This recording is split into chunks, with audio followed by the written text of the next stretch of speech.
ہم اپنی گفتگو کا سلسلہ وہیں سے شروع کرتے ہیں۔ جب بندے کا اللہ کی ذات پر یقین نہیں رہتا یا یقین پختہ نہیں رہتا تو وہ مایوس ہو جاتا ہے، اسے سمجھ نہیں آتی، اسے یقین نہیں آتا کہ اللہ تعالیٰ میری ہر بگڑی کو بنا سکتا ہے۔ وہ ہر قیمت پر اپنے اس مایوسی کی کیفیت سے نکلنا چاہتا ہے۔ شرک بھی اسی سلسلے کی ایک کڑی ہے کہ جب وہ اللہ سے امید چھوڑ دیتا ہے تو غیر اللہ سے امید باندھنے کی کوشش کرتا ہے۔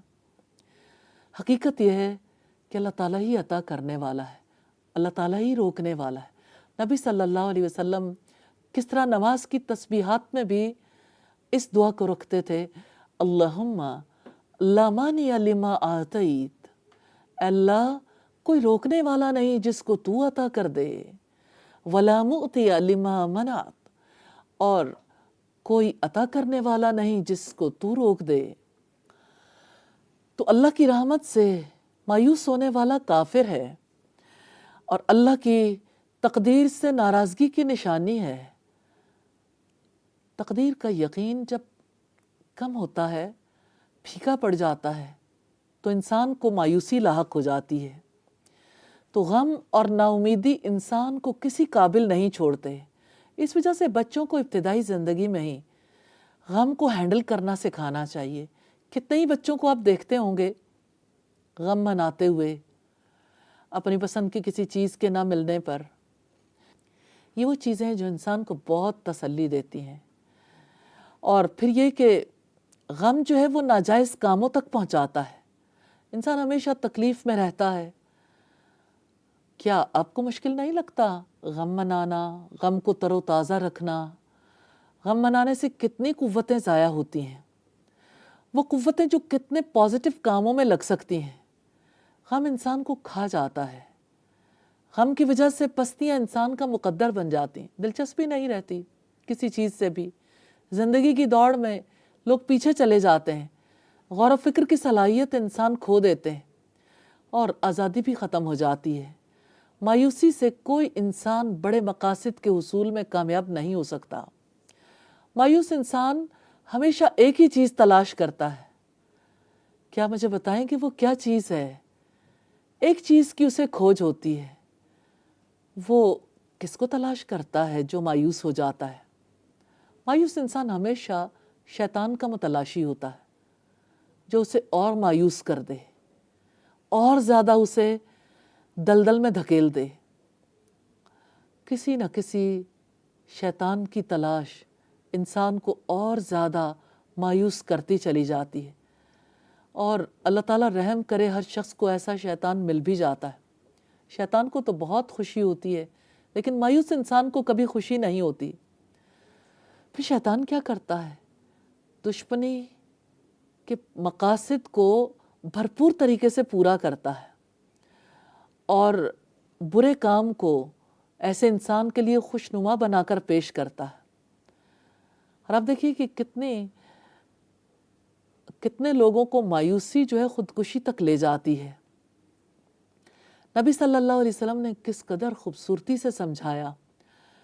سیدنا صہیب بن سنان سے روایت ہے، نبی صلی اللہ علیہ وسلم نے فرمایا، بندہ مومن کا حال بھی کتنا عجیب ہے۔ جب اسے کوئی نعمت ملتی ہے وہ شکر ادا کرتا ہے اور اجر پاتا ہے، جب اس پر کوئی مصیبت آتی ہے وہ صبر کرتا ہے اور اجر پاتا ہے۔ یہ بخاری اور مسلم کی روایت ہے۔ تو مومن غم میں بھی اللہ تعالیٰ کی تقدیر پر ایمان رکھتا ہے۔ بہت ہی پیاری روایت ہے ترمذی کی، یہ 2516 نمبر روایت ہے۔ نبی صلی اللہ علیہ وسلم نے ایک بار سیدنا عبداللہ ابن عباس سے کہا، یا غلام، اے لڑکے، میں تجھے چند باتیں بتاتا ہوں۔ ریلی یہ بہت عمدہ وصیت ہے، اسے یاد رکھیے گا، بہت نفع دے گی انشاءاللہ۔ اے لڑکے، میں تجھے چند باتیں بتاتا ہوں، تو انہیں یاد رکھ، تو اللہ کے احکام کی حفاظت کر، اللہ تعالیٰ تیری حفاظت فرمائے گا۔ تو اللہ کے حقوق کا خیال رکھ، تو اس کو اپنے سامنے پائے گا، یعنی اس کی حفاظت تیرے ہم رکاب رہے گی۔ جب تو سوال کرے تو اللہ تعالیٰ سے کر، جب تو مدد چاہے تو صرف اللہ سے مدد مانگ۔ اور یہ بات جان لے، ہاں یہ یقین ہے کہ اگر ساری امت بھی جمع ہو کر تجھے نفع پہنچانا چاہے، تجھے اس سے زیادہ کچھ نفع نہیں پہنچا سکتی جو اللہ نے تیرے لیے لکھ دیا، اور اگر وہ تجھے کچھ بھی نقصان پہنچانا چاہے اور سب اس کے لیے جمع ہو جائیں تو اس سے زیادہ کچھ بھی نقصان نہیں پہنچا سکتے مگر جو اللہ نے تیرے لیے لکھ دیا۔ قلم اٹھا لیے گئے اور صحیفے خشک ہو گئے۔ ایک بچے کو رسول اللہ صلی اللہ علیہ وسلم نے کس طرح سے تقدیر پر ایمان سکھایا۔ حقیقت یہ ہے کہ تقدیر پر ایمان ہماری بہت زیادہ ہیلپ کرتا ہے، اور اختیار کس کے پاس ہے؟ اللہ تعالیٰ کے پاس۔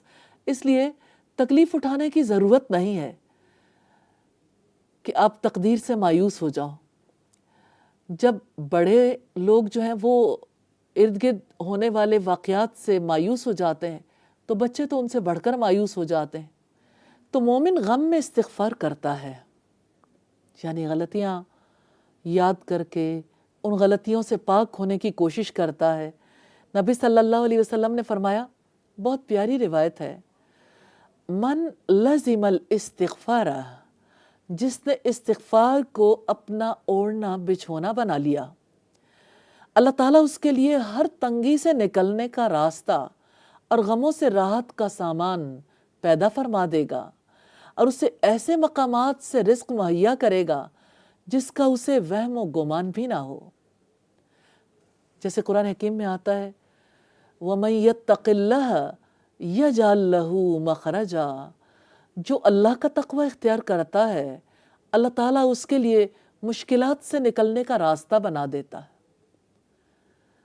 بندے کی یہ سمجھ کتنی زیادہ ضروری ہے کہ مشکلات سے کیسے نکلا جا سکتا ہے، اور مومن یہ یقین رکھتا ہے کہ اللہ تعالیٰ اس کے سارے گناہ معاف کر سکتا ہے۔ جیسا کہ آپ صلی اللہ علیہ وسلم نے فرمایا، جب آپ کو بخار تھا، حضرت عبداللہ ابن عباس سے روایت ہے کہ میں رسول اللہ کی خدمت میں حاضر ہوا اور حال یہ تھا کہ آپ کو بخار تھا۔ میں نے ہاتھ رکھ کر دیکھا، میں نے عرض کیا، اللہ کے رسول آپ کو تو بہت سخت بخار ہے۔ رسول اللہ نے عرض کیا، ہاں مجھے تم میں سے 2 آدمیوں کے برابر بخار ہوتا ہے۔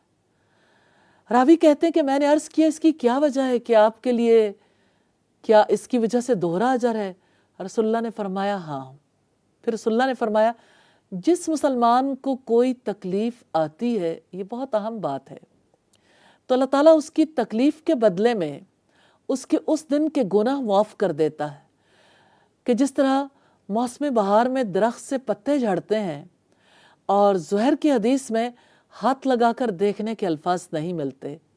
صحیح مسلم کی 6559 نمبر روایت ہے، جس سے ہمیں یہ پتہ چلتا ہے کہ مومن پر جب مصائب آتے ہیں تو دراصل اس کی وجہ بھی اللہ تعالیٰ کی محبت ہے، اس کی حکمت ہے کہ وہ مومن کو پاک صاف کرنا چاہتا ہے، اور مومن کو کس طرح سے اس کی وجہ سے اجر بھی عطا فرماتا ہے۔